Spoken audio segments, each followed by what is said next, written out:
Part one में मैंने आपको प्रोजेक्शन निकालना सिखाया था। आज पार्ट टू में हम आपको शॉर्टेस्ट डिस्टेंस निकालना सिखाएंगे using the fundamental of projection.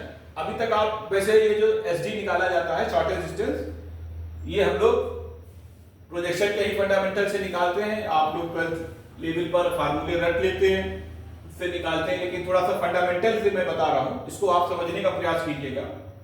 Suppose कीजिए कि there are two lines A B and C D, these are skew lines, that is neither parallel nor intersecting. It means that they are lie in different plane.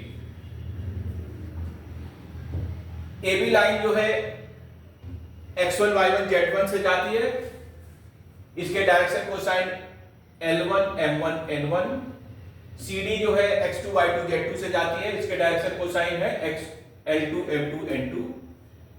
तो हम लोगों को इनके बीच की shortest distance PQ निकालना है। PQ हमारी जो है ये हमारी शॉर्टेस्ट डिस्टेंस होगी SD, शॉर्टेस्ट डिस्टेंस PQ होगी। PQ के जो DC है वो LMN है, PQ के जो DC है वो LMN है। तो हम लोगों को यहां पर जो फंडामेंटल हम लोग इस्तेमाल करेंगे, वास्तव में जो SD होगा ये होगा projection of RS on PQ। ये जो SD होगा projection of RS on PQ होगा।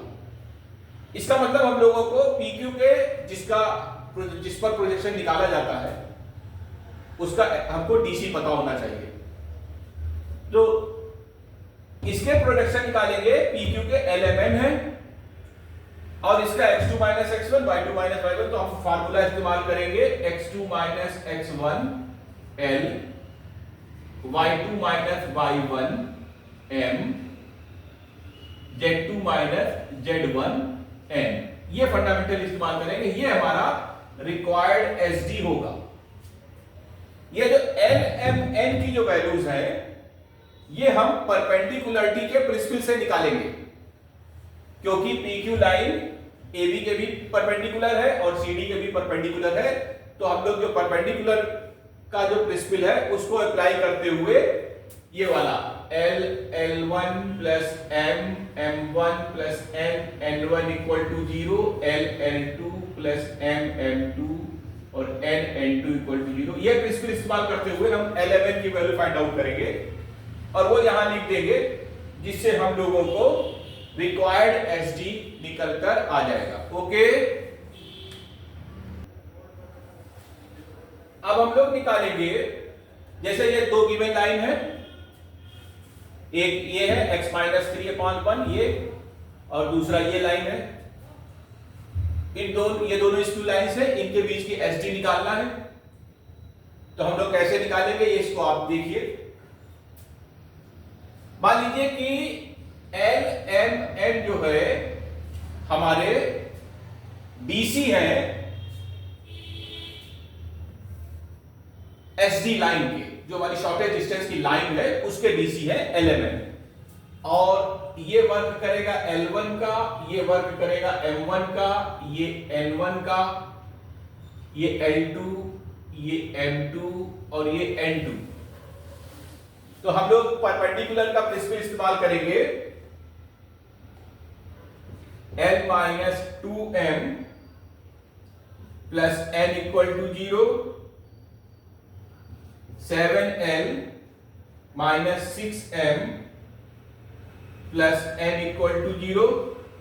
इसको सॉल्व कर लीजिए, -2 माइनस 6 1 1 1 1 1 7 1 7 -2 माइनस 6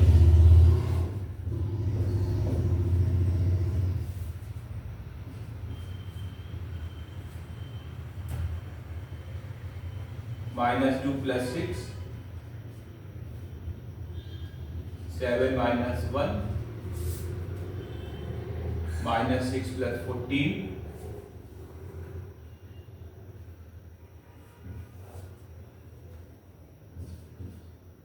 L/4,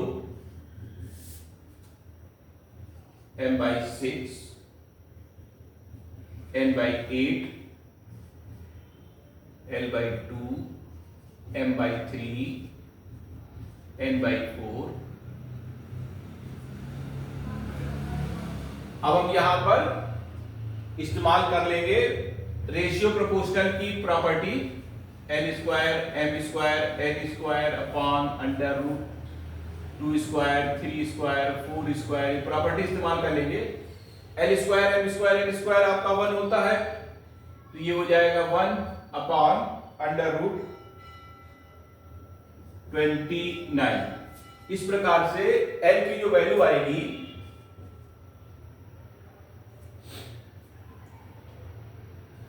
इसको आप यहां पर 1 अपॉन अंडर रूट 29 लिख देंगे, तो यहां से l की वैल्यू निकालेंगे तो 2 अपॉन अंडर रूट 29, m की वैल्यू 3 अपॉन अंडर रूट 29 और n की वैल्यू हो जाएगी 4 अपॉन अंडर रूट 29। और जब हमको ये एलिमेंट मालूम हो गए तो अब हम इस्तेमाल करेंगे x1 y1 z1 की वैल्यूज निकालेंगे। x1 हो गया 3, y1 हो गया 5, z1 हो गया 2, x2 हो गया 1, y2 हो गया -1 और z2 हो गया -1।